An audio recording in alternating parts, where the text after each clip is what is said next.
Well, hello. I already messed it up here. Well, hello, everyone. Welcome to the Monday night live stream. I am so elated that you could be joining us for this live discussion. And let me bring on my co-host, as always, Thrash Pondo Pons. How you doing, buddy? I am doing just fine. Thanks for asking, Pastor. Yeah, well, cool. You can call me Ian. All right, Ian.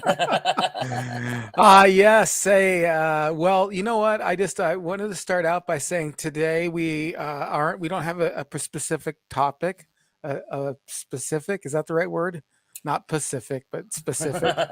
We don't have a specific Specific. topic. We are going to totally let the audience drive the questions related to pretty much anything, really. I mean, it's mostly, BYOT. Bring your yeah, own topic. it's mostly, obviously, it's going to be mostly, we're going to ask for things revolving around the arts and entertainment and culture of growing up 70s, 80s, and 90s. But honestly, hey, whatever you want to talk about, we're going to let you drive this engine. You spit it out in the comments section, and I am sure that I will have words to say about it. And I'm sure that Thrash Pondo will have words to say about it as well. I did just a little update too with everybody. I did get a hold of John Collins. I don't see him in the comment section this time either. I was a little bit worried about him. And if I have your number, if you've gotten my number or whatever, and there's something like it, and you're normally there, and I know who you are or whatever, I'll call. I mean, I care about you. I'll reach out to you. Apparently, he's got COVID, so that was with that's what he's been struggling with. Him and his, I think his wife too, had COVID, and so he hasn't been in any of the chats. I noticed he wasn't in Dave's chat either last time Dave was on. So I was like, well, I'm kind of worried about the guy. So I went ahead and gave him a ring. There's actually been a couple people that haven't come back or whatever, and I just want to say, hey, I'd love to have you back. I don't know if you're okay. I hope you're okay. I can only reach out to the level that I actually know you guys. So anyway, but I will reach out. I do care about you. So, and with that, also with that said, he's not here. He's normally every week, every time I'm on, makes a comment or something, ask questions.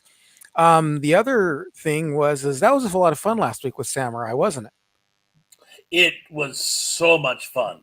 That was a it? blast. Yeah, I like the name of his YouTube channel too, the Movie Dojo. He is definitely a sensei of movies. I mean, the guy just knows a lot about what he's talking about. So, He really does. And his and wife, Lady Fat Blood, yes, she's amazing. yeah, she And she is. knows her stuff too. I invited She's her really to be nice. on the show too, but apparently, I don't know if they got it or whatever. But I didn't want her to think that she wasn't invited. She's obviously always invited, and and I got a hold of Retro Nerd Girl too. You did I did. awesome. Yes, She doesn't want to do it though. she doesn't. She does. She says. Well, what she said is she said, I don't know if you've ever heard of Retro Nerd Girl or not, but she's worth looking up. Worth subscribing to. Amazing stuff. If you do subscribe, let her know that we sent you. Know that you were sent over here from Retro Serial. Oh, uh, there we go. John, I mean, I'll jump in here in the middle, but John Collins says that I publicly announced that I no longer have COVID-19. So I'm back in full strength. Okay. Awesome. I just wanted to bring that. We're going to say hi to people in just a moment. So don't think I'm leaving anybody out, just that I was just talking about you. So I thought I'd bring it up while we were talking about, but I left a message with her and she wrote me back saying, that's really nice. She said she didn't have a lot of real high tech equipment. But I'm like, well, if you've got a phone and you're making videos, she just makes audio videos, like audios. That's all. So um, I don't know. I don't know if she doesn't like to be on camera or not. In all the time I've been subscribed to her, which is probably about 3 years now, she's only done one. She only did one other person's channel, and I believe that was through a phone interview. I think she was, because we talked about this a while ago in like Embryo, and I was thinking she generally doesn't do guest spots. She might down the road, but I could see her being hesitant. Like I say, I only know of one other case, and that was by phone. So, Yeah.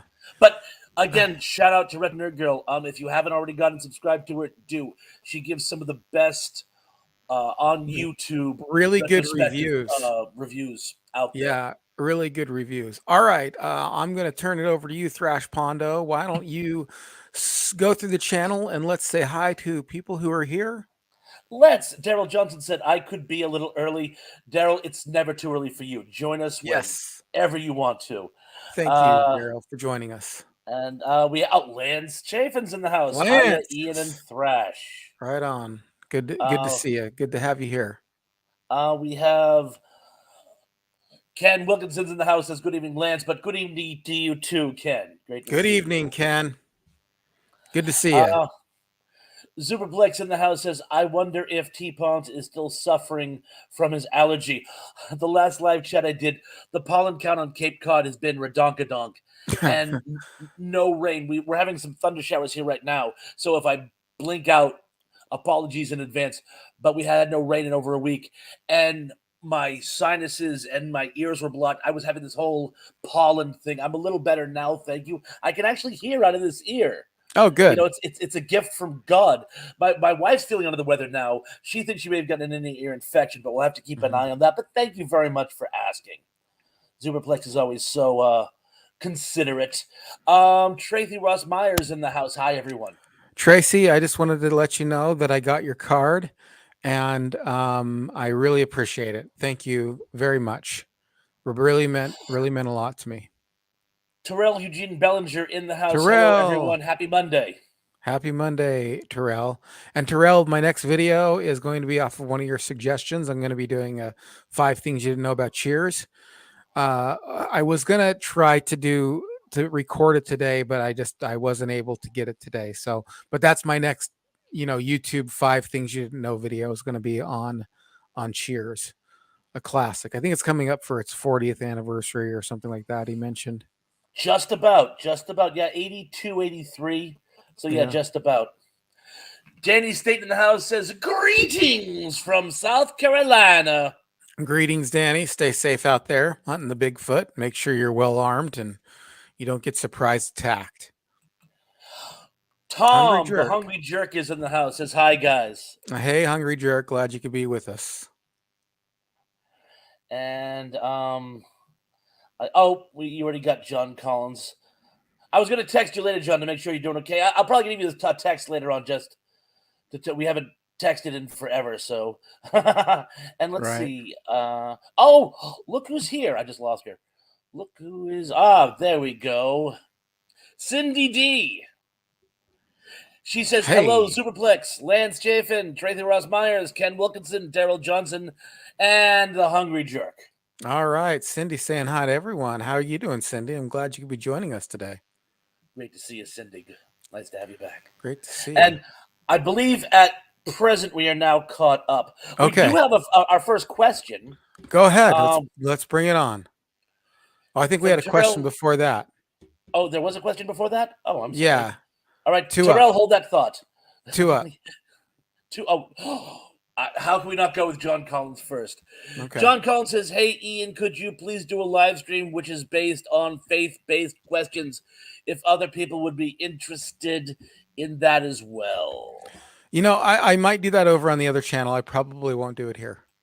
So I'll set that up. I'll set StreamYard up on the other channel, and I'll just if people are subscribed to the to my channel um where I do sermons and stuff, then I have done live stuff over there before, but not often. It's been a long time. So I normally just throw my sermons up over there. So, but I'd be happy to do a Q&A over there, just as long as it doesn't, even there, as long as it doesn't get, I always, well, look, I'll tell you what I think about things and people can either like it or not like it. So I'll answer any questions about faith-based stuff over on that channel. Um, All right, but probably not on this channel. But if somebody has a question, a faith-based question here, if you want to throw it up, I might answer it. This will depend. If it doesn't get too political or too sticky or too whatever. But over on the other channel, I'll ask anything. I'll answer anything. Okay. All right. Now the next question. Terrell Eugene Bellinger says, which TV shows canceled too soon do you wish have had one season to wrap up the story? Whew, boy, that is a good question. I know that there are a lot of them. Thinking back on 70s, 80s, 90s, well, Alf, that didn't get the wrap up that it deserved. And then they did a movie later, which didn't have anything to do with it. I don't even know if it's really considered canon at this point, but Alf certainly deserved that story to be wrapped up. But if you remember at the end of Alf, they basically haul him off to a government facility, and then that's it. That's all you see of him. So other one, like a few of them, kind of, I don't know too much about. So Family Ties had a great wrap up. I think it was great. Um, uh, I don't know about Growing Pains if it had a good wrap up, and I don't know about or if it just got taken off the air. Um, I think some of these things we would have loved to have seen. Um, I I saw the Cheers final episode was okay. That was okay. I think that the one that if we can move past the 2000s into 203, 204 was Arrested Development.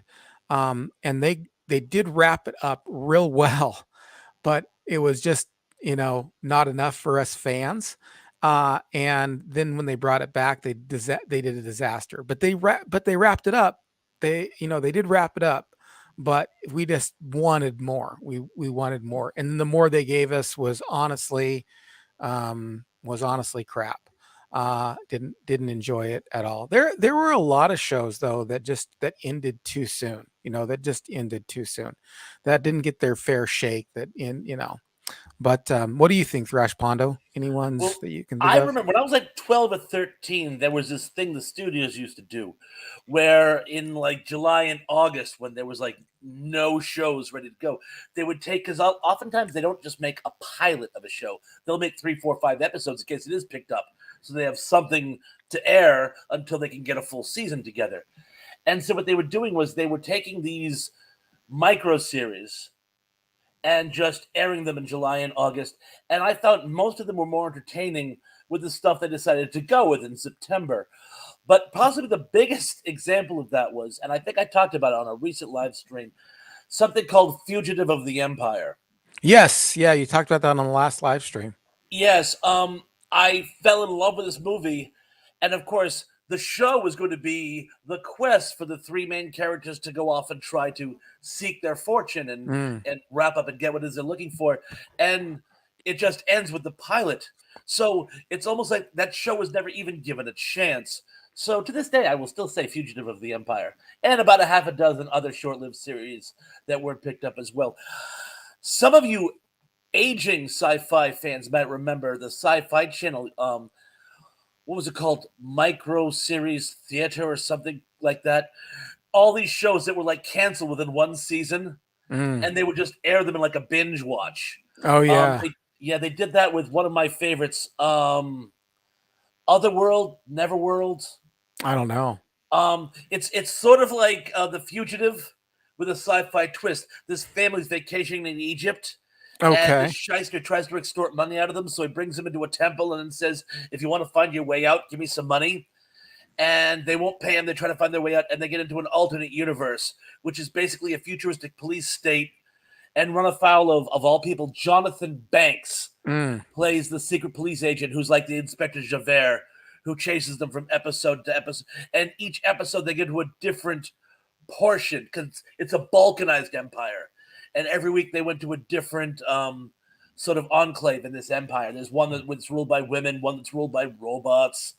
Um, and it was a great show. I had such a crush on the daughter. Wow.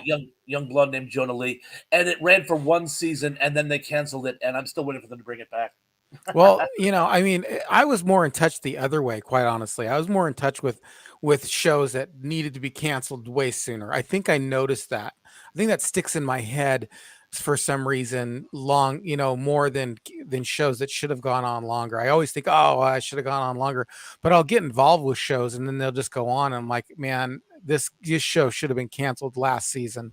Different strokes, facts of life, all those shows were just the opposite. They were shows that they ran out a long time ago. That 70s show, Happy Days, Happy Days, yeah, Happy happy, Days, that yeah, last season or two. was really bad. What do we got as far as comments are concerned? I know that I see comments uh, going up through Tom the here. Hungry Jerk says it's a 1999 show, Freaks and Geeks, an 80s storyline. Yeah, that was actually really good, and it did get canceled too soon.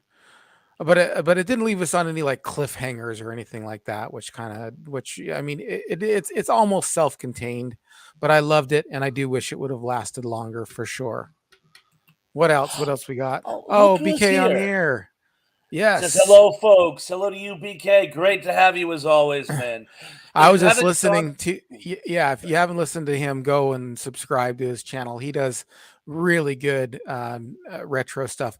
But I love your passion for dogs, my friend. I was just listening to a show of yours just the other day.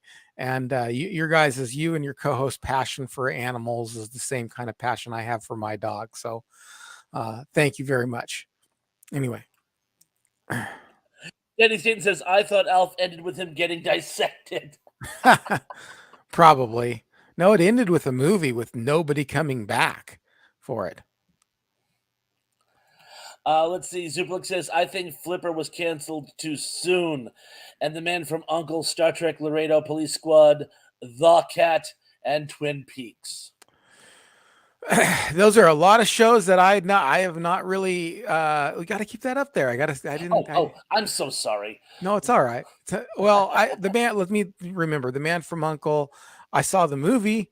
I didn't see the show. Star Trek, yes. Star Trek, I think everybody would have loved to have had that one. But with each show kind of being self-contained when it ended, we were, I think that it wasn't one of those where like, oh, what's the next episode going to be? Never heard of Leonardo. Police Squad or Loretto. Laredo was a Western. It's basically this Texas border town, and it's a group of lawmen and their little adventures. It's Mm, sort of like the Wild Wild West without the sci-fi angle. yeah. Twin P or Police Squad. Yeah, that's a Love it. great that's great. I wish they would have done that more, but at least we got 3 movies out of it. And The Cat, I've never seen that one. Is that like My Mother the Car? That one I'm not familiar with. Yeah, and then Twin Peaks, of course. Everybody who watches Twin Peaks loves Twin Peaks. All right, what else we got? What else we got going on Cindy here? D said, "I wish Bosom Buddies would have lasted longer. Tom Hanks outshined the show." Yeah, that's for sure. That was a good show. Bosom Buddies was a good show. But that was one of those that came on. I was still pretty young when it came on, so I didn't quite get everything at that point. And then when it's taken off, there's always something new on, like a lot of times I don't notice like when things are taken off the air. And then because there's always something new, that's going on. And then unless you read the magazines and stuff, you don't know. It's all right. What else we Did you got? ever see the made for TV movie that was sort of a play on the Dungeons and Dragons hysteria in the early '80s that it was going to cause kids to become mentally unstable? It was called Mazes and Yeah. Monsters, and it starred Yeah. Tom Hanks. I recently, well, not recently, but within the lifetime of the show, because I had Brains on Games guy, Dr. Brian McDonald, on, and we talked about role playing games, and we talked a great deal about that. BK on the air says the Married with Children cast was disappointed that they did not get a final episode closer. Yeah, that's true. They definitely deserved. If any show deserved a final closer, it would have been that show. Ed O'Neill found out on vacation. Oh, You that know, sucks. Really? yeah. So yeah, he did. He didn't like he found out. Well, he found out from a fan. a fan came up to him and said, "Oh, you're the guy from Married with Children." And he goes, "Sorry about the show." And he goes, "What about the show?" And he goes, "Well, your guys got canceled." And he's like, "What?" And he found out that they got canceled. He had to call, and he said something like, "Well, I'm going to make them bring it up or whatever." And he called, and they didn't tell him even on the phone. I guess I don't know. So, yeah, he said he wasn't going to call up and say anything. He was going to make them bring it up, like, "Oh, by the way, you're canceled," or something like that. So he didn't find out till later. Wow, that sucks. That sucks. John Collins says, "Do you think there would have ever been a chance and they would have thrown thousands and gazillions of dollars and Michael J. Fox to continue his story as Alex Keaton? I would have loved that." I think like anything, if it would have been good, it would have been good. Could there have been a good show that follows Alex's story as he goes to New York and works at a bank? It could, but part of what made Alex such a unique character was he was in a family that was just the opposite. Um, so they would have had to have been fairly creative as to who he's working with and a love interest and stuff like that. um, would it have caught on with popular audiences? Who knows, because you had lots of shows that were really good that didn't catch on with popular audiences. Could they have made it good? Yeah. Could they have made it horribly? Yeah, they could have made it horribly as well. And the chances that they would, it's like lightning in a bottle. I mean, people just they just come up with ideas, and sometimes those ideas stick, and sometimes they don't. And the more than likely, they would have made if they did that, they would have made it, and it would have been horrible. That's the more than likely scenario.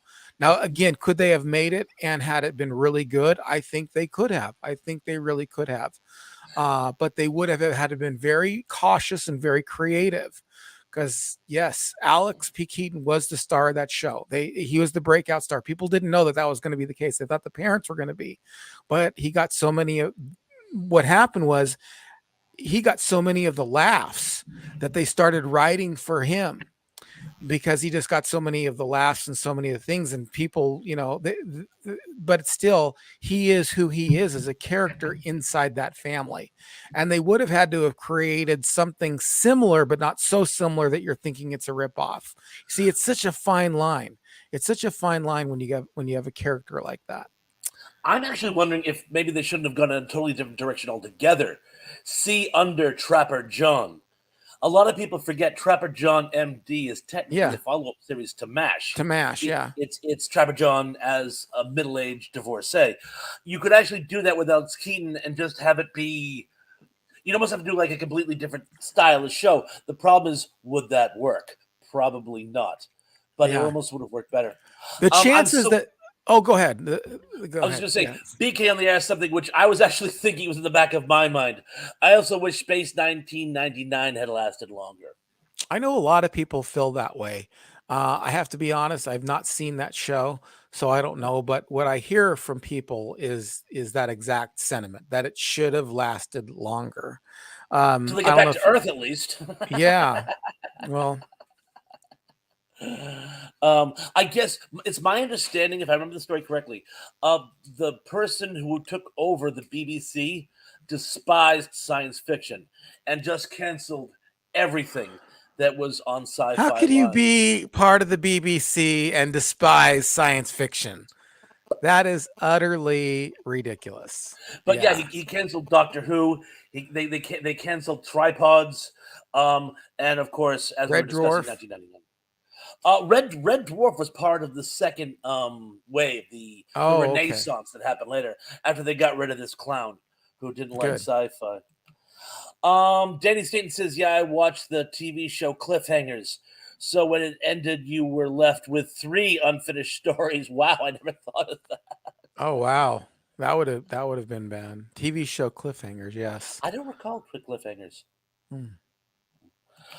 Oh, look who's in the house. Mystery Men and Monsters says, "I blame Chuck, and I'm going to go out on a limb and say you're referring to the last season of Happy Days and why it was so poor. Yes, I Oh, blame Chuck too. In fact, Mystery Phyllis, Men you and got to Monsters. fill us in on this one a little bit here, Robert. Oh, okay. So, in the first season of Happy Days, there was an older brother. Richie was the middle son. There was an Mhm. older brother whose name was Chuck, who was actually played by two different actors. He was played by one guy in the pilot, and then had a recurring role in the first season. Was played by another guy. He goes off to college, and then it's just Richie and Joni. Yeah. And the problem is, after a few seasons, they stop referring to Chuck altogether. Chuck becomes like the forgotten son.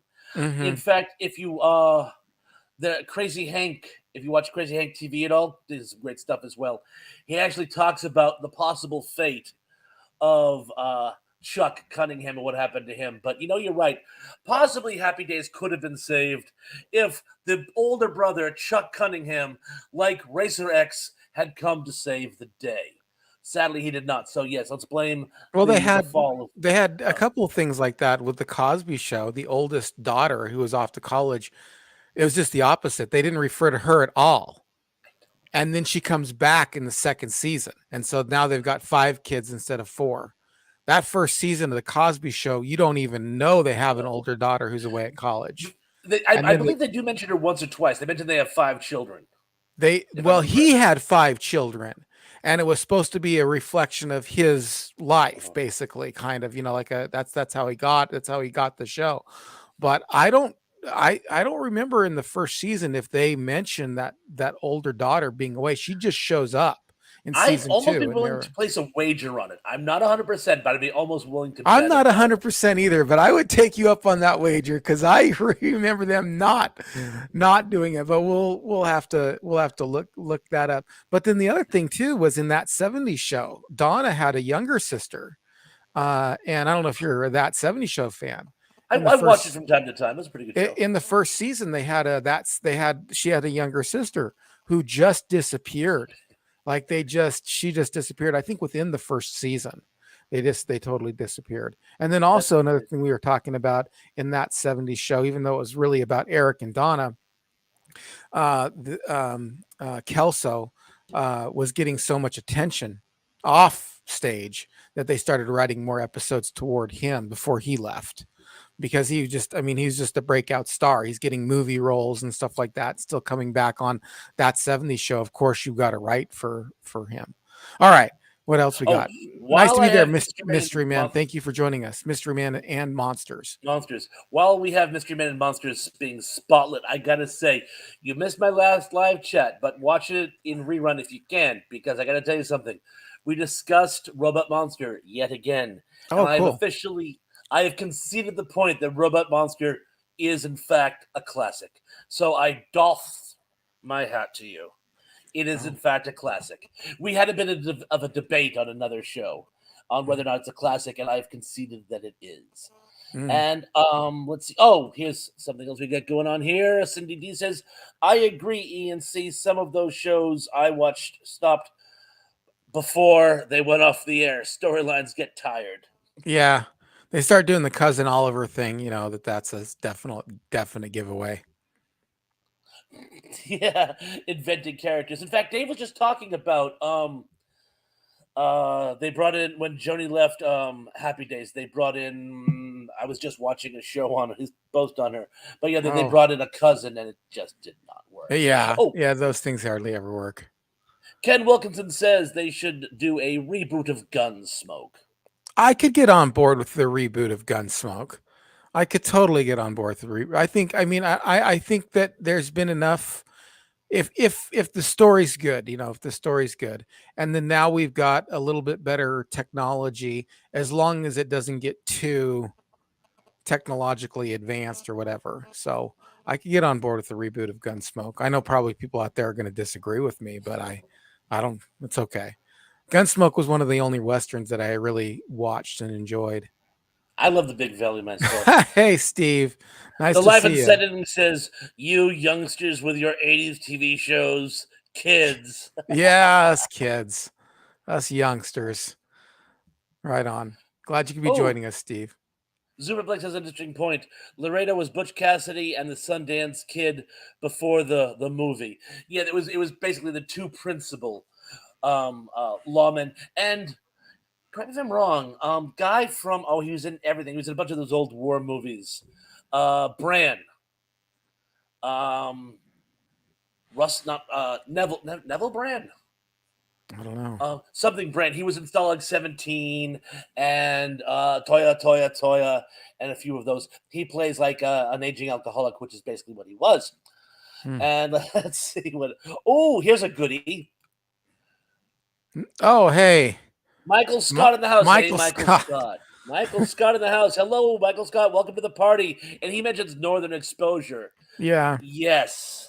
Yes, I love Northern Exposure, even though it kind of went off the rails at the end and the last season or two. But I did love Northern Exposure when it was at its peak. Did you ever Speaking watch of Northern a Exposure? no, but speaking, no, I did not. I didn't. Just didn't. But speaking of a show that went on at least one season too long, and that's The Office. After Michael Scott left, they should have wrapped it up. They had one they had one more season that was okay, but that last season was just awful. I didn't care for it. I actually will still watch it, but without The Michael Prisoner could Scott, have lasted longer. Okay, so you take a show with possibly the most definitive ending in television history, and you want. I will grant you. I will grant you. You could have actually picked up where the end left off. He's captured again, and he goes to a different island. mm, Okay, and I gotta ask, to all you Prisoner fans out there, the Prisoner, by the way, is one of my favorite shows. I have a whole backstory about it, which I won't bore you with now. But to all you Prisoner fans out there, have you ever seen The Prisoner, by the way, Ian? no, no, I have not. What It was is a it? Is it? very short-lived. I think it only lasted 14 episodes. Make a long story short, this British secret agent, he retires, he quits, he said, "I'm out, I'm done." While he's about to leave the country, he gets gassed and wakes up on an island, a very bizarre, strange island. The implication of which is former intelligence people who have too much information Yeah, get locked on this island to sort of get them away. Some of them are Russians, some of them are Western, but they all get stuck on this island. He doesn't even know who put him there. Was it the Russians? Was it his own people? Was it the Americans? And he becomes obsessed with getting off the island. And oh, and by the way, no one in the island has names. They all have numbers. He's number 6, which is actually kind of a higher up. mm. His rival throughout is number 2, who's played by a different person in every episode. What But I have a what year working is this? What year is this show? 68, I want to say Oh, okay, 69. all right. And it's a very great, it's a great show, fantastic science fiction. But I always had a working theory: you never see number 1. You only see the highest you get is number 2. You never see number 1. I've had a working theory. Spoiler alert! So everybody, stop listening if you don't want to hear my theory. Three, Well, two, your funeral. it was out in 68, 69. So I think you can ruin I it. think I think he was number 1. And this whole thing was a gimmick to test the security system on his island. Oh, wow. But anyway, tell me what you guys think about that crazy theory. Good Um, fan theory. fan theory indeed. I just M's gonna go. Oh, Gotta go, all kids. right. We'll Bye. see you. You Take take care. Glad you care. could stop by. Oh dear. Cindy D says Christina Yeah. Applegate just got diagnosed with MS. She's really going through. Yeah, yeah, and she actually got diagnosed with breast cancer too a few years back, Had a double mastectomy, the unfortunately. poor thing. Yeah, That's awful. that's a bummer. I had a huge crush on her. I mean, How could you not? she was so. I mean, she still is beautiful. She was still is beautiful, but I mean, back when I was a kid, and I was just like, oh my gosh, her and the Who's the Boss girl, um, Alyssa Milano. Those are the two that I just loved. I Definitely. I supposedly hit on her when I was in college. I went to a college function and she knew a girl who went there, and I hit on her. The jury is out. We don't know if it was actually her or just a girl who drew a striking resemblance to her, but she claimed to be her, and I actually hit on her at this pig roast in this small school, Yeah. small college town in Vermont many, many, many Yeah. years ago. If it was you, I still remember you, my darling. If it wasn't you, I still remember you anyway. Right. Yeah. But in any event, yes. How can you? Alyssa Milano was also a very attractive young woman. Terrell Eugene Bellinger says, "Why wasn't the Tracy Ullman show really fondly remembered, other than the fact that it was significant for being the launching pad for The Simpsons?" I think a lot of people who watched Fox during that era really loved the Tracy Ullman show. I think, unfortunately, as I think you're right, that it does get a little bit not mentioned as much as it should be mentioned. We talk about things like The Simpsons. We talk about things like Married with Children. We talk about things like Star Trek The Next Generation. And in that conversation, we should also talk about Tracy Ullman because that was just as foundational of a show. Great sketch comedy show. She is a tremendous actress. And I loved it. I mean, I loved that show. And I think it should be mentioned more. But for people like myself, and I'm sure that other people in my situation, we still remember it pretty fondly. I mean, I don't think that I'm walking around thinking about those other shows and not thinking about the Tracy Ullman show too. I'm definitely thinking about the Tracy Ullman show along with all those other shows. So it does get lost in some um, conversations, but it definitely should. It doesn't get lost in any of my conversations. And then plus, Tracy Ullman's one of the only stars that I've ever seen live. So like I said before, I ran into her in a bookstore in London. In case anybody's here who hasn't heard that story, I ran into her at a bookstore in London. So I didn't say hi to her, but the team that I was with said hi, and I was as close to her. I mean, I was pretty darn close. So it was pretty cool. What else we got going on? Life and Set Ending says Lou Grant is a forgotten show from the 80s. I don't even know that show at I, all. I remember. I was in college at the time, so I didn't watch a lot of like nighttime TV, but I do remember it. It was a good show. Oh, Trey Thor's Minor says I liked tripods. Did you ever see tripods? No, I've never seen. Well, yeah, every time that this comes out, it's just like I should just kick myself in the butt because I have a nostalgia channel, mostly revolving around entertainment, and there are so many shows that I haven't watched at all. So, no, what is Tripods? Is that a British show? Yeah, so it was a British show. I want to say early 80s. Mm-hmm. And it's based on the William Christopher series by the same names, Tripods. There were three of them: the City of Lead and Gold, the White Mountains, and I read them years ago. And long story short, an alien invasion fleet comes to Earth. They take over. They use subliminal messages to control people's minds, but you have to wait until the skull is fully formed to put these. They put these metal caps on them to transmit their messages. So what this organization does is they go around and recruit teenagers to run away before they can get capped, as it were. Now the aliens have destroyed our infrastructure, and the humans live in this sort of pre-industrialized, almost medieval society. And what happens is because the aliens go around in these like giant tripods, like something out of H.G. Wells' War of the Worlds, Yeah. um, they have trouble on mountainous terrain. Mm. So the humans form these sort of resistance centers in the Alps, in the Andes, in places where the tripods can't get to them. Mm. And the BBC made it into a mini series, which was for the first couple of seasons was faithful to the books. They decided to keep it going, so it kind of went off the rails. I Mm. actually didn't like where it was going towards the end, to be honest with you, but it was an excellent series. It was sort of science fiction slash young adult, which was kind of where I was in life when I discovered it. So Right. Right. it's a good series that was on YouTube for a while, which is odd because the BBC are fascists and they love to pull shows like that once they get posted. But I believe you can still find it. Oh, John Collins says, Bob, you drink such big bottles of juice on these live streams. You should get sponsored from a juice company for your channel. That's a very good idea. You always want to stay hydrated during a live chat. It's Trey, important. It's it is important. Teresa Rosmeyer says on that 70s show, Donna was a middle child. She had an older sister at college. Oh, really? I wasn't aware of that. I mean, I was aware of the younger sister, but I wasn't aware of the older sister at Ooh, college. Hungry Jerk has a good one. Tom the Hungry Jerk says, then Buffy the Vampire Slayer got a little sister out of the blue. Oh, did she? Well, I was hoping Yeah. you'd know about that. I remember No, she did. I have no idea how. I have seen the show a handful of times. I saw the movie. When the movie came, it's been years ago, but when the movie came out, I did really enjoy the movie. And it was part of my little weird collection of movies that I had, like with Edward Scissorhands, Buffy the Vampire Slayer. So I did kind of Heather's was kind of one of those movies that I kind of was in heavy rotation.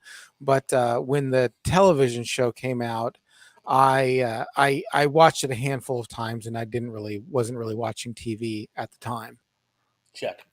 Oh, he then goes on to say, Robot Monster is a classic. Mm. It certainly is. Oh, and Superplex has to pipe in as well. Finally, Robot Monster gets the credit it deserves. That's a lot of love for Robot Monster, it Fair seems. enough. Fair enough. Yeah. Ah, thank you, Lance Chaffin. Lance Chaffin says, Happy Days cousin Casey, played by Crystal Bernard. I was just watching Dave's post on Crystal Mm. Bernard, but I couldn't think of her name. And Zuplex goes on to say, back to Laredo, there were 3 originally, and it was Neville Brand. Sometimes I say Russell Brand, the English comedian, but I know Hmm. it's Neville Brand, who was sort of a character actor in the 50s and 60s. Okay. Uh, All right. let's see, skipping down. We can also, veer off to whatever if there's If another it's other topics, conversation. I'm still waiting for people to say what they thought of my prisoner theory. Mm. Oh wow, Denny Skaten brings up an excellent point. Mash lasted 10 years longer than the war. Yeah. Yeah, that's true. That is true. Let's see, skipping down. Here's something. Tom Lungajerk says they always showed The Prisoner on PBS. They certainly did. Cool. Oh, look who's here! Oh, Lisa hey, Gibbs Lisa. How you doing, Lisa? says Glad hi, you could be Thrash, joining Ian, us. and everyone. Glad you could be joining us. All Welcome to the right. party. What else we got going on here? Oh well, a lot of people having fellowship. All right. Some people think The Simpsons should be canceled altogether. Kevin Davis says hi, Bob. Hi, Kevin. Welcome to Hey, the Kevin. party. Welcome to the And party. Well, The Simpsons, yes, that is a show that's definitely kind of run its course. I mean, I guess there's enough of a fan base to keep it going, but every time I clue in on that show and watch a updated version of it, I'm bemused. I mean, it's okay. It's not like it's the best show in the world. It's not like it's the worst show in the world, but obviously they've got enough fan base to keep it going way longer than it needs to be going. But I don't know. What do you think about it? Do you watch any of the later episodes or no? I have not watched a current episode of The Simpsons in 10 years. Oh wow. I usually work Sunday nights now, so it's not like I wouldn't watch it if I could. Right, right. But I've never watched it. To be honest, I don't seem to miss it. So I did, I don't miss it either. Like I don't even I mean, yeah, it was a show that I was dead set on watching when it first came out. for You years, but know. again, I sort of I don't know. I think I just grown away from it. I'm afraid. So Yeah, that's a good way to put it. You kind of grow away from it. Some people feel the same way about Family Guy too. If they're I a can big see that. Family Guy fans out there, like it's just gone on a long, long time. John Collins says, "Have either of you seen the movie Powder? And what do you think of it? Have you seen it? Oh yeah, yeah. I Thank loved it you. when it came out. I have not seen it since it was out on video. I saw it in the theater, and I saw it when it came out on video, and I've seen clips of it as it's kind of made rounds and stuff like that. If people clip things out of it and talk about it. Mhm. People aren't really talking about it a whole lot, but I thought it was great. but I did think Michael Stipe was the guy who played the part. I was surprised when it wasn't. There was a joke about that on SNL, with David Spade. He thought he made a joke about it being that guy, but it wasn't that guy. Um, it was good. It was an interesting show. I don't know if you ever seen it, Thrash, or no? Oh yes, I've seen Powder. I thought it I was mean, great. movie. It's a The movie movie. Powder, yes. Yeah. About the kid. His mother was hit by lightning when he was born, so he kind of looks like Nosferatu. He's got like no hair and very fair skin. Yeah, and he's got Yeah, superpowers. He knows everything. superpowers. Yes, He yeah, can I saw read that. Yeah, lightning speed, and yeah, I thought it was good. I didn't. Lance I mean, Hendrickson is in it. who is? Lance Hendrickson. Oh, okay. And I didn't like, of course, the whole bullying message was interesting. The anti-hunting message was not so good. I didn't. I mean, I didn't care for it then. It was sad, and it is always sad to see something die. I mean, even when you're hunting. But I've been down the vegan, not personally, but I've fought with a lot of vegans over the years and stuff. Not to get too political, but it's a world you just can't live in. I mean, in a perfect world, no, there'd be no death at all. But yeah, that message about the anti-hunting thing, I didn't really care for. So other than that, it was pretty good. Neville Brand played Al Capone in The Untouchables. He Mm, certainly did. Oh, and Duplex goes on to say, "You are so behind, T Pons." Yes, I think I've actually fallen. I think there's a lot of there's a lot of comments with people having fellowship and whatnot. So I've been right. trying to um, skip through that. Let's see if I actually I wasn't that far behind. I just got to the bottom, and oh, here's something.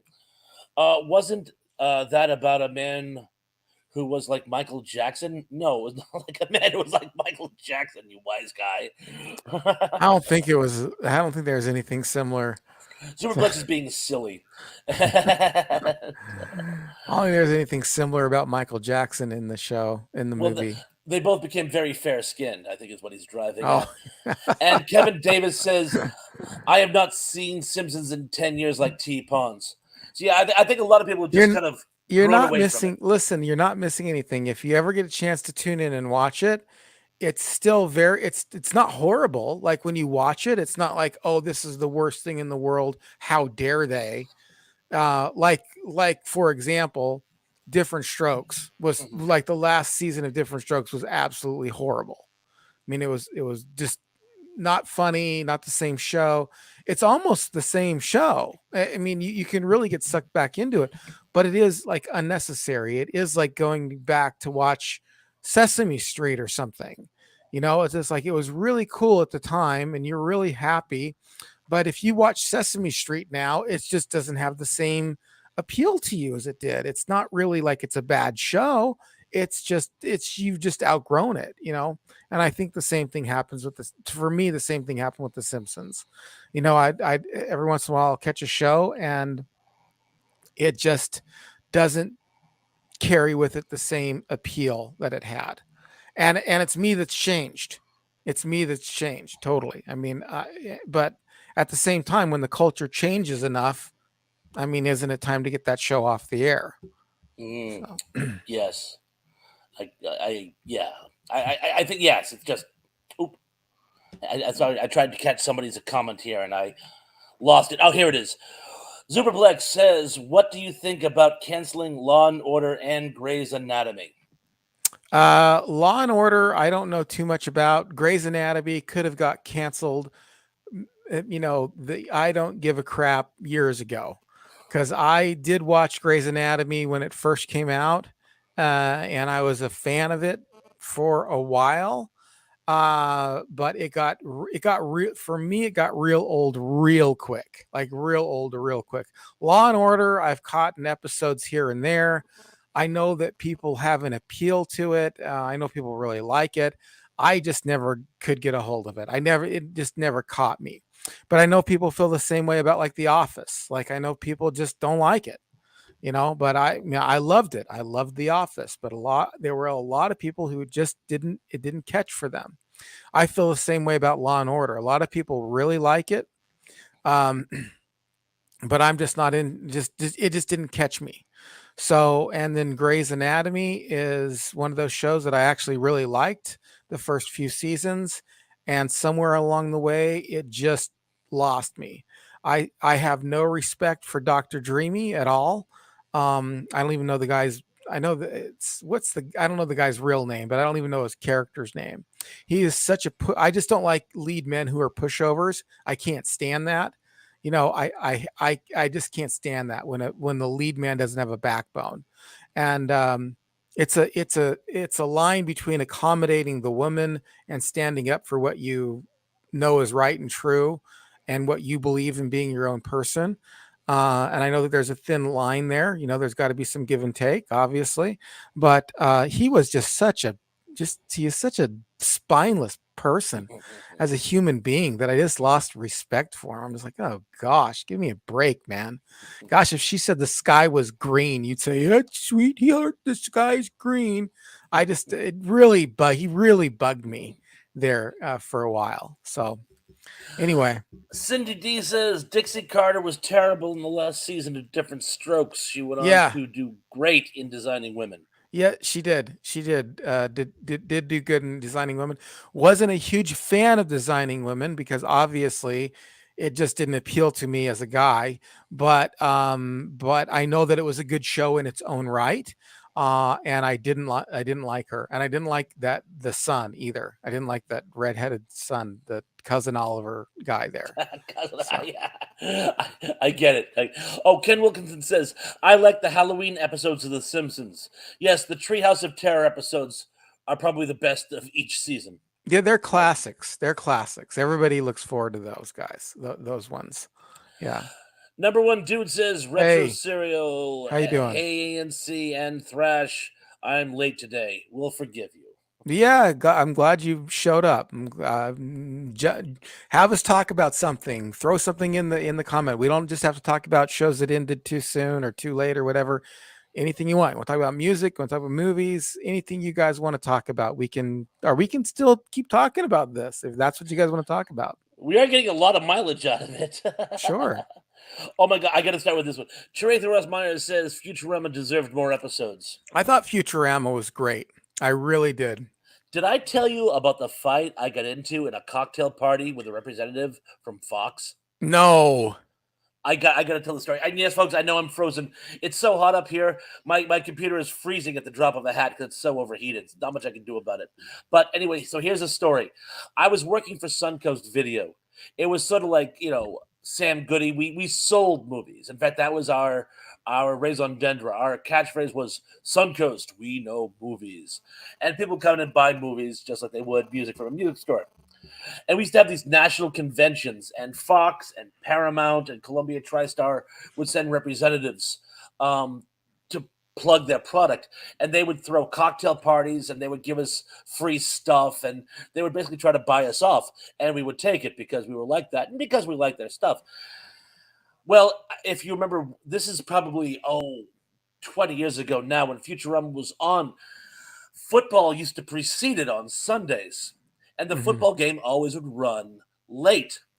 And rather than, because they would do this thing where they would show a new episode of Futurama and then a repeat of The Simpsons, and I'd be like, well, why don't you put the repeat on first? But no, every week they would show Futurama, and then we'd miss the first 15 minutes. Then it gets better. After the fall, when they started showing reruns, Hmm. they would show reruns of the episodes that weren't preempted. And I go, watch, I know what they're doing. They're deliberately not showing these episodes in their entirety. I mean, they couldn't help the first wave, but they're deliberately not showing them again because when the box set comes out, they're going to be like, with never before seen footage. Oh yeah. And sure Right. enough, at my next convention, and this is at a cocktail party being hosted by Fox, one of the representatives is like, and don't forget, guys, for all you Futurama fans out there, plug the new Futurama box set to all the people who wanted as stocking stuffers. It has never before seen footage. And without missing a beat, I go, I know, because you deliberately did not put the shows in rerun that had deleted footage when they were running late because of the football games. And he spun on me and like the color drained out of his face, like you weren't supposed to notice that. And he got Oh like indignant. He goes, no. "We did not do that. We did not do that." I go, "You may have not intended to do it, but you did it." And we kind of went into a back and forth thing. Yeah. And whether they meant to do it or not, they absolutely did do it. And Right. he was not happy with me pointing it out. But Hmm. the truth is out there. Yeah. Yeah. Yeah. Oh, Sounds sneaky. it Yeah. was sneaky. Oh, one dude says Suncoast Video. I frequented there. So did I, son. I So did never heard of I. Suncoast Video. We had Blockbuster and Hollywood Video where I live. Well, those rented movies, we sold them. Did you have a Sam Goody in your area, Oh or an yeah, yeah, yeah. We had those kind of or an stores. Yeah. Fye? Suncoast was Uh, like that. Only instead of selling music, we sold videos, yeah, I movies. remember FYE, not in this area, but in Vegas. But yeah, we sold movies. Yeah. Azuma Blake says, "Damn, that sounds cool, T-Pawns. Power to Mm. the people." Empower the people. Empower the Indeed, people. empower the people. Yes. Right. And power to the people. And Trey Meyer says Suncoast was usually in malls, wasn't it? 90% of us, 90% of our locations were in malls. Mine was in the Cape Cod Mall, Mm. although I also worked in for any of you Boston people out there, remember Braintree. There was a mall in Braintree. I worked there as well. My And what is Kevin Davis says, "What is a mall?" what is a mall? Exactly, What is a mall? exactly. Malls are going the way of the dinosaur. That kind of sucks. I love the malls. I used to walk. We have one mall where I'm well, one inside mall. We have like a bunch of strip malls, outside malls. We have a bunch of those here, but we have only ever had one mall here. And man, just stores go in there and then they just go right out. But I still go in there and walk the mall. We I could do a whole show on the rise and fall of the mall. Well, my uncle worked at Radio Shack. He was a manager at Radio Shack, and he was there. He retired like 2 years before it went out of business. But he remembers saying that it went so downhill so quickly, and they tried to jump on board. Well, I can't remember when Radio Shack went out of business. About 3 years ago, I want to say. Yeah, yeah, but he was there when the smartphones started coming in. But as soon as the smartphone started coming in, that was it. I mean, everything in Radio Shack you do on a smartphone. You don't need to buy a clock. You don't need to buy a clock radio. You don't need to buy a cassette player. You don't need to buy. There's a few things there that I really wish that you could still get, that you could just go down and get and not have to order on Amazon or something, like wires and stuff, like connecting wires and things like that. But you can get those at Walmart still. But Check. even there, but yeah, he was there when I was just talking with him because I was down in California this last weekend, and yeah, it it was brutal. He said it was brutal. He said he's got out of it. He's glad he got out of it when he did, because it just went downhill real quickly. Oh, laugh out loud, Kevin. Kenneth Wilkinson says, "Is Blockbuster still around?" There's one Blockbuster left, and it's in Oregon. That's They it. made a movie about it. Yep, they have a show about it on Netflix, and it's really good. It's an amazing show. It's owned by a family, and they're really impressive. Tom the Hungry Jerk says, "My grandmother was from Braintree. I have an aunt and uncle who live in Weymouth, the next town over." Tom, do you remember the South Shore Plaza? That was where my store was. Oh, John Collins says, "Bob, may I ask what your job actually is?" And then Zuplex goes on to answer it. John, he is a bartender. Yes, I am. That is my vocation, my that's trade, cool. my Yeah. skill set. Oh, Oh, remember, John? Remember, because you said there was a drink named after you. And you said, no, I think that's a Tom Collins. He said, no, the John Collins is a Tom Collins, but with a different kind of liquor, isn't it? yep, you're on the home stretch. Whiskey. Yeah, it's with Uh, whiskey in yeah, it. And then yeah, it's a whiskey sour with soda water. and then you said something like, well, that's what you get, you know, that being a bartender. Yeah, So the story behind it is a Tom Collins is gin, mhm. and in all the old war movies, the English soldiers are called Tommies. Mm. Whiskey is a very American liqueur. Yeah. And it's when Johnny comes marching home again. So I always remember the difference between the two based on the old depiction of soldiers in war movies. How do you make a Tom Collins? It's a Tom Collins is gin. Well, Mhm. first over ice, of course. Sour mix, Mhm. and then you top it with soda water. Mm. So it gives a nice little bit of fizz on the top. And if you put cherry brandy on the top, it becomes a Singapore Sling, Mm. which is my favorite cocktail of all time. I got really messed up on Singapore slings one time. Really, And oh yeah, yeah, they're bad. good, aren't they? Though. I was throwing up all the next day. Oh, you will. You will. Yeah. I mean, I had way too many of them. I went to a casino, and Oh, in casinos they just bring the drinks to you. They don't care. They're free. and because they want you to get trashed and keep gambling. Oh yeah, yeah, yeah. They put they. Have you been to a casino? Oh yeah, I've been to Vegas like 5 or 6 times. Oh well, next time. All right, well, and the next time you're in Vegas, you gotta hit me up because I'm only an hour and a half away. I'll fly down and see you. No, I mean That'd not be fly down, awesome. The but last drive time was down. before the pandemic. I don't travel as much since the pandemic. Yeah, yeah, But if I ever get to Vegas, I'll let you know long before I go, so we yeah. could coordinate it. It was such a heartbreaker. Um, Tom and I were talking, and I'm like, Tom, we should hang out. We're not that far away. He used to live in Boston, but he lives in California now. And he's like, "What are you talking about? I'm the other side of the country." I'm like, "Oh, I thought you were still in Oh, Boston." bummer. That's a bummer.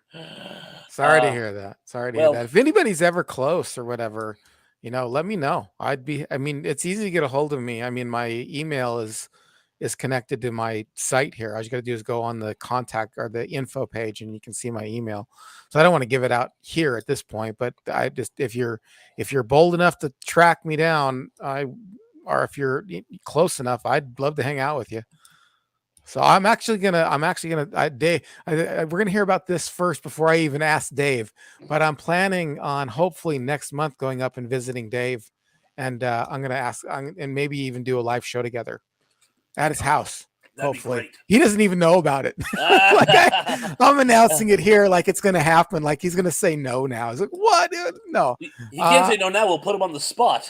no, I would love. I really want to see Dave. And now that things are kind of settling down and I'm basically a single guy with a car. It's no big deal for me to drive somewhere, to drive down to Vegas or drive up to Salt Lake or whatever. So I really do. I just drove down to California to visit some family this last weekend that I hadn't seen in a long time. And I was thinking I can do it about once a month is kind of what where I'm at right now. So, I mean, I am going to go up and see Dave here. Probably I'm going to talk to him, going to go up next month and we're going to do a live show from his house. Maybe a live show over on his live show. I'll And talk him into it. I think he'd be amenable. I'm certain you can talk him into it. I have Right. unlimited faith in you. Superflex says, "Remember when Radio Shack sold computers?" Yes, I do remember when Radio Shack sold computers. Yeah, that was they had the like those really old computers. Like, Was the Commodore 64. yeah. Superflex then goes on to say, "T-Pons, how do you become a bartender?" Well, you can go to bartender school. A lot of people do that, but the easiest way is, honest to God, you just get a job in a restaurant. And if they like you and you work out, they'll put you behind the bar. It's that simple. And you can actually learn how to make drinks as you go. 90% of the drinks you will be asked to make have the ingredients in it. People would be like, "I'll have a rum and coke." Ah, You know? right. But literally, you start out. Some of the best bartenders I've worked with, I've actually started out as servers or even Mm. busboys, but they put their heart and soul into it, and the manager's like, "You know what? You're behind the bar tonight." Oh, wow. You know, Wow. and Cool. that's the best way. Well, do you make some in advance? Like, do you make like some, like you make a gallon of it before the shift or something like that? You Like you can prep? do that. You're actually not supposed to. Serving laws state that you're actually supposed to make the drink to order. Oh, really? Yeah, that's how they prefer you do it. But if it's a house drink and you go through like a gallon a day, you might. I made something I used to call the walk of shame, and yeah, you like that, you like that, and it was a splash of 10 different liqueurs, so they were kind of a pain in the ass, pain in the backside to make. So I would Right. make them by the jug, and just pour the appropriate measure out. But yeah, for serving purposes, you're supposed to make the drink in for a person so they know exactly what they're getting. Oh, I see. I Yeah. see. Now, if they complain, you would just remake the drink in front of them, like to order. But Yeah. the ABC prefers that you just make drinks to order for any number of reasons.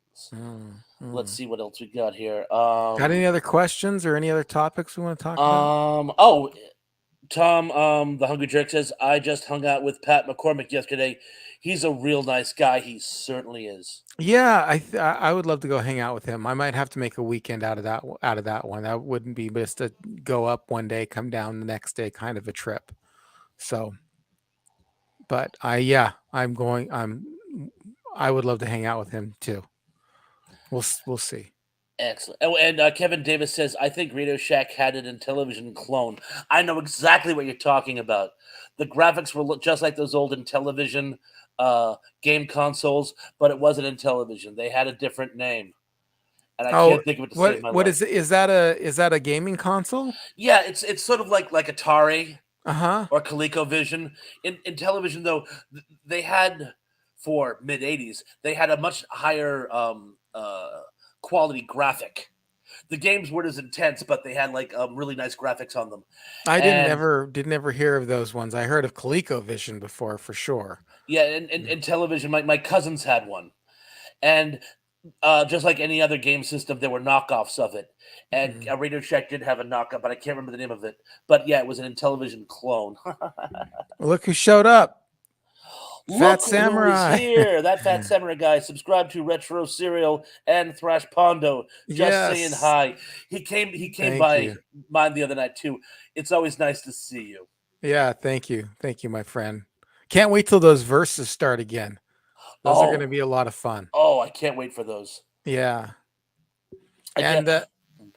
And we got a question here. Oh, oh, Trill Eugene Bellinger says, "What's your favorite Fleetwood Mac song from the Stevie Nicks, Lindsey Buckingham era? You first." I don't know. I don't know. I have no idea. Lies? Maybe that one? There's no Is that wrong the right? answer. I Is mean, they that the made some right? incredible stuff. I'm not really a Fleetwood Mac fan. Oh, I mean, I really? don't no. I mean, I Really? don't hate them. I don't but they're not like at all my jam. Like I don't like, oh my gosh, let's listen to Fleetwood Mac. I'm there no. Like they're not even a thought in my head. And it's not that they're not good musicians, don't misunderstand me. It's not that they don't have popular songs that I have listened to and enjoyed. It's just that I would be like asking I don't know, like what's your favorite Pixie song? Like But to be honest, I do have one that always stands out in my mind. go ahead. Off the heavy metal soundtrack, Blue Lamp. I always thought Blue Lamp is just such an incredibly catchy Yeah. song. And she does there's a version of it that it's a live version where she kind of mixes it up a bit. It was on YouTube. I don't know if it still is. She has a live version of Blue Lamp, which is absolutely amazing. But Blue Lamp is possibly my favorite Stevie Nicks song. If you want to go with something a little more top 40-ish, I would probably go with Rihanna, Rhiannon, Mm. which is actually based on. She was signing autographs one night, and this little girl came up to her and she goes, "What's your name, hun?" And the girl goes, "Rhiannon," and she goes, "That would be a great name for a song." And she went over and I'm wrote sure. Rhiannon. Right. So, Uh, yeah. let's see what else we get going on here. Oh, Daily Den, the good stuff says Gypsy for sure. Great song. Gypsy. Yeah. That's a I'll good be song. See, your I know that song. gypsy. And I like that song, Tell Me Lies, Tell Me Sweet Little Sweet Lies. little. Oh, it's a great song. And Tell me Lindsay, of course, is lies. doing background vocals. Yeah. He has higher range than she does. Yeah. Have you watched American Horror at all, by the way? Mm-mm. There's I want to say Coven. It's about a finishing school for witches. Stevie No, Nicks actually has no. a small part in it. Oh, you wouldn't watch that. I'm sorry. Oh, no, I not to forget get too myself. too religious, but yeah. I forget myself. I forget myself. Sorry. No, it's okay. It's Cheerfully okay. withdrawn. Let's see what else we got. Oh, Kevin Davis has a great question. Favorite metal group in the '80s? Metallica. Your turn. Oh, yeah. that has changed over the years. I mean, when I was in the '80s, Motley Crue was my favorite band A great of all group, time great back group. then. But I had a, but you know, Motley Crue, Rat, Dokken. I think those were three great ones. And Iron Maiden, and Judas Priest. Yeah, okay. And but they, I mean, they were '70s, '80s, but they were, I think they still were more '80s. They were recording in Uh, the 80s, that counts. yeah. But yeah, I mean, Motley Crue was my band back then when I was in the '80s and listening to heavy metal. I wanted to be Vince Neil. I mean, that was it. I had my hair long, blonde, dyed. I wanted to be him so bad. I tried to sound like him. I tried to sound like, Vince Neil and all. Yeah. Um, in the bands that I tried to be in, tried to start or whatever. But yeah. What about you? I'm gonna stick with Metallica. They were my favorite, but all the ones you mentioned were great. Iron Maiden, of course, and Accept, because I love Balls to the Walls, Except that is an Balls interesting to the band. Wall. I love that Yeah. song. I'm on my way. Cindy I D try to says sound like him. Go Edge of ahead. 17. I'm guessing she's going back to Fleetwood Mac. Fleetwood Mac. Oh, Kevin Davis gives us his list. I was a Def Leppard, Van Halen, pre Hagar, and Motley Crue fan. Yeah. Um, don't hate me. Don't hate me. My favorite Van Halen album is 5150. I'm Yeah. sorry. It's a Yeah. great album. I'm sorry, guys. It was good. I mean, it was a different band though. I mean, it It was a really different was. band, but it's a great They did album. not sound like the Van Halen that we all knew under David Lee Roth. That's for sure. Def Leppard, the High and Dry one was good. I did not like Hysteria. I could You not didn't? no. Really? I Okay. hated Hysteria. I Huh. couldn't stand. I loved High and Dry though. Free High and country. Dry was I just oh man, I couldn't get it was way too, there was nothing metal about it. It might I as well suppose. have been like a little edgier version of Air Supply, quite honestly. Oh, wow. I'm no, really. I mean, maybe Are You Getting It? Armageddon is a little heavier, but I mean, their songs on that album were like songs you could listen to, like Chicago It was a or bit more top something. 40, I'll give you that much. Oh, Laughing Said Henning has a good question. Not that his questions aren't all good, but I like this one particularly. Favorite Arnold Schwarzenegger movie? You first. Terminator. Uh huh. I mean, there's so many good ones. Terminator, Uh Commando, huh. um, Raw Deal. Uh, there's too many good ones. It's hard. The one we talked about last week, Conan. Conan. That, Uh huh. yeah, Uh huh. those were all good. Maybe I think maybe Terminator is so iconic that if you made me choose one Arnold Schwarzenegger movie, like if I'm going to a desert island and I have to choose one Arnold One. Schwarzenegger movie, I would have to choose Terminator. Probably Terminator 2, honestly. I'd pick the first one, but Would you? again, no wrong answers. Yeah. Now, what did you think of Twins? It was That funny. I liked it at the time. I don't know if it has the sustainability power. Like if I went back to it now, would I feel the same way? But at the time it came out, I really liked it. I liked it too. I love the chemistry between DeVito and Arnold. I wish they had made more movies together. I think they could have been like a modern day Abbott and Costello routine if they wanted to, but it was not to be. But I did Yeah. like it too. But a Terminator would have to be my favorite. Oh, John Collins has another question. I have another question. I believe it was sacrilegious that they would hire David Carradine as opposed to Bruce Lee to be in Kung Fu. I don't see a question there. I guess maybe saying, Um, what do you think? well, uh, the the idea that they stole that from Bruce Lee was is actually a little overplayed. It's a little overplayed. Bruce Lee had an idea for a show, but it actually wasn't kung fu. That's kind of a mythology. A really good channel out there, if you're interested in that, is called the Kung Fu Genius, with Alex Richter, if you're interested in that. But he talks about a lot of things, movies as well. And there's like a basic skeleton.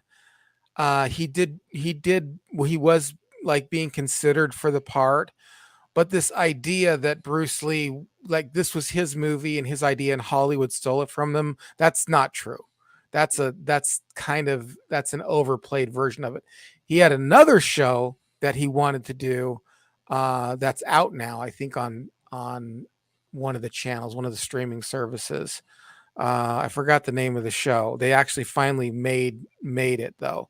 But yeah, the idea that that they kind of swept in and stole that from him was a little bit overplayed. I think he wanted to do something modern, and then kung fu was like more of an old west kind of a thing. Anyway, it was significantly different.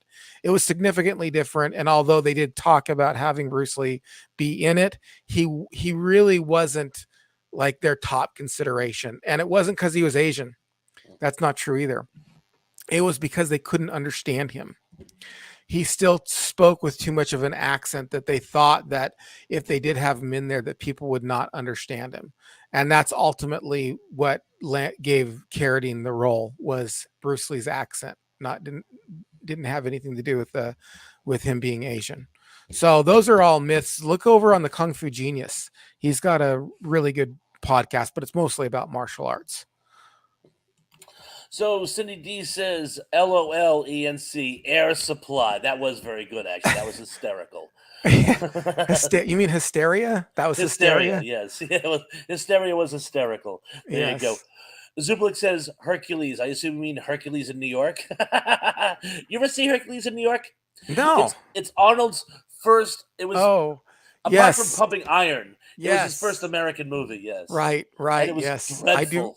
Yeah, I have not seen it, but I do know about it. they had to redub his voice, Yeah. because his accent, he didn't speak much English at the time, Yeah. and so they had to redub his voice. It was terrible. Oh, Truth Admirer says Green Lantern was cool. That was cool. I liked Green Lantern. Are you talking about the show, the movie, I mean, or with what's his name in it? I forgot his name. Um, you know, the the guy that all the girls like. Read Oh, this one though. yeah, I know you're talking about, but I can't think of it either. Oh, but Terrell Eugene Bellinger says, "Do you think that the Andy Griffith Show was responsible for helping usher in the trend of sitcoms featuring a single parent as the lead?" That's a great question, Terrell. Absolutely. I think you're spot on, Terrell. I mean, I mean for sure. That especially that parent, because you wanted the parent, but you also wanted the antics of parenting and the antics of the main guy dating, and you always had to have a widower, because So you divorce was. effectively had a love triangle of sorts, where you have two people competing for the affection of the parent, the child, Mhm. and the new potential mate, which became a dynamic throughout the 70s and up until today. The only difference between a modern take on single parent households and the Andy Griffith Show is he was a widower. Yeah. In the 70s, with the explosion of the divorce rate, I know my parents got divorced right around this time. With the explosion of the divorce rate, it is generally speaking a divorce Mhm. situation and not a situation of the other parent dying. But Well, it was Arrested Development brought that back into vogue, though. Did you well, know? there were actually other shows as well where a parent dies. Yeah, yeah. Um, Oh, yeah. I guess was Who's the Boss that way too, or no? no, her ex husband is around and actually is a recurring character. But correct me if I'm wrong here. In Two and a Half Men, isn't their father um dead? Like we see the mother, but I believe their father died when they were kids. I have no idea. I was never into Two and a Half Men, honestly. It went I, downhill, I was but never into Two yeah, and a Half Men at check, all. check. So it was one of those shows that just slipped through the cracks for Roger me. that. Um, but Um, no, but yeah, they didn't want to do a divorce, so yeah, they always had the widower. So Cindy check. D writes this one. Jingle All the Way, Don't Judge Me too, at Lisa Fields, LOL. Hey, let me tell you something. Jingle All the Way is a classic. It It is. is a It great, is. great movie. I love it. Mm. Let's see what else we got here. Uh, uh, the original One Day at a Time was an example, first sitcom to focus on a divorced parent. Yeah. By golly, Yeah. you're right. By golly, Yeah, you're right. that's true. Did that come out before Alice? Was Alice a divorcee, or was she a widow? I believe her husband died. Mm, I yeah. believe and that she was trying to start a new life after her husband died. But I'm not 100. I believe he died though. Oh, Hmm. but here's a good one. Superplex points out Doris Day's show was about a single parent, and was and so was the Lucy show. Oh my gosh, you're right. The one of the incarnations of Lucy, she's a divorced parent, Oh wow, cool. because there were several incarnations Yeah. of the Lucy show. Oh, Maud was divorced parent before One Day at a Time. Mm. Oh well. And Kevin Davis says, I only saw One Day at a Time because of Val. Huge, huge crush on Miss Bertinelli myself, actually. Yeah. More than Yeah. understand. I don't know the answer to this one. Yes, she was. Oh, she was a divorcee. She was a divorcee. They don't discuss it much, but she was. Oh. Mr. Brady was a widower, but Oh. Carol Brady was divorced. Oh, I see. All right. Um, Kevin Davis says, no, her husband was on a 3-hour cruise. I'm not getting that. I mean, I get the Oh, Gilligan's Island yeah. reference, but what? Well, in the movie, he was lost at sea. What movie? The Brady Bunch sequel, Oh. if I remember correctly. And what happens was a conman shows up professing to be her long lost husband who was lost at sea.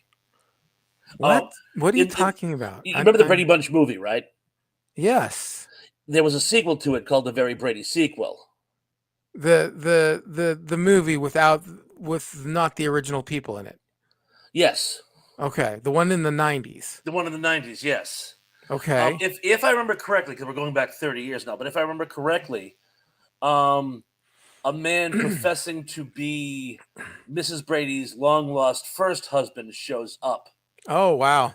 And the idea was he was lost at sea, but finally was rescued. I saw that movie. I can't remember that. That's crazy. Well, I'm sort of like racking my brains too. Again, we're going back almost 30 years. Right, right, But if right. I remember correctly, that's the subplot, or that's Yeah. the story arc. Yeah. But let's see what else we got here. Here's something. Daily Dan says, "LOL, he was a professor that got lost on an ocean tour." I'm assuming he's filling in the gaps Mm. of the Brady sequel. Yeah, I guess so. Uh, and let's see. Kevin Davis says that was correct. So apparently, I hit the nail on the proverbial head. Right on. So, not bad for somebody with COVID cloud in his brain. Yeah. Well, good job. Well, good Thank job. you. Well, we're Thank going to be wrapping it up here in a few minutes, unless there's something that comes up. I mean, if there's something that comes up, I'm happy to talk about it. But I think the conversation is kind of dying down naturally, and I'd rather go out on a high note. you. Mhm. I just want to let everybody know a couple things. We're going Thrash Ponds and I on Thursday are going to be doing the podcast where we talk about kid-friendly alien movies. That's going to be the subject. So E.T., Mac and Me, Flight of the is it Navigator? Flight of the Navigator, yes. Navigators, Explorers, all those shows. We'll be talking about those and giving our rundown of those movies. And then, of course, that'll be the same theme that we carry over to the Monday night. So then you guys are all, know what to talk about next Monday. Bring your questions for kid-friendly aliens of the 70s, 80s, and 90s. And you know what? It doesn't even have to be movies. There's a TV show. We'll do TV shows too. This Excellent. is friendly aliens, maybe friendly aliens. and then we can include kid-friendly aliens too. To Because if kind they're of friendly, they'd be friendly with children. yes, yeah, because we got to talk about like Starman and stuff like that, you know. We do, and So I have a couple up my sleeve that I'm going to save because okay, that's what I do. you got to save him. You got to save him. I will save him. So what are you working on over at your channel there, Thrash? Um, as the request of the Fat Samurai guy, I'm putting together my retrospect on Wizards. Okay. I'm digging out some articles. There was a wonderful, um, there was some shenanigans behind the scenes between Von Baudet's son and Bakshi. I'm reading up on that from like old articles I have from 35 years ago because I want to actually put some like meat in this stew, you might say. Mm. That's my big project right now. One or two little things I'm probably going to do this week. And if I remember correctly, I'm going to confirm with him before I do anything. This Thursday, also, Dave's doing a show. He's doing a show on Friday because of a scheduling conflict. If he doesn't have a show on Thursday, and I clear it with him, I might actually do another live broadcast this Thursday. Oh, cool. That'd be really cool. And All Action right. Lead has also invited me to be on their live chat this Wednesday. Who did? The Action Elite. Oh, the Action Elite. Yes, Yeah, yeah. they're doing I Air need to Force get in One. contact with him. I need to do some more stuff with him as well. But I haven't contacted him in a while since things kind of fell apart. But I need to get back over there and rub shoulders with him as well. I He need to was have asking about him. you. I need to have him back on the show too. So we need to be thinking about some good action shows. And we might do We might do James Bond and have him on That'd for be the James great. Bond for the James Vintage Bond. James Bond. Huh? Vintage James Bond. 70s, 80s, 90s, my friend. Perfect. 70s, Perfect. maybe a little before as groundwork and a little after as entourage, but is that the right word? Close enough. But Close enough. yeah, I get words confused all the time, but definitely we need to get him back on the program. And it's not a problem for me. It really isn't a problem, but it is one of those things where the channel is so wide and broad that I get friends, and it's not like I don't want to have them on. It's just that I don't. If every episode was about movies, then I would have a certain collection of people who I could do movies with. But I'm not. Not every show's about music, and not every show's about television shows. We run the gamut of everything, and I even want to get. I got to reach out to Brian McDonald again because I want to talk about the self improvement craze of the '80s and '90s because he's a psychologist, so that'd be one of the more serious ones.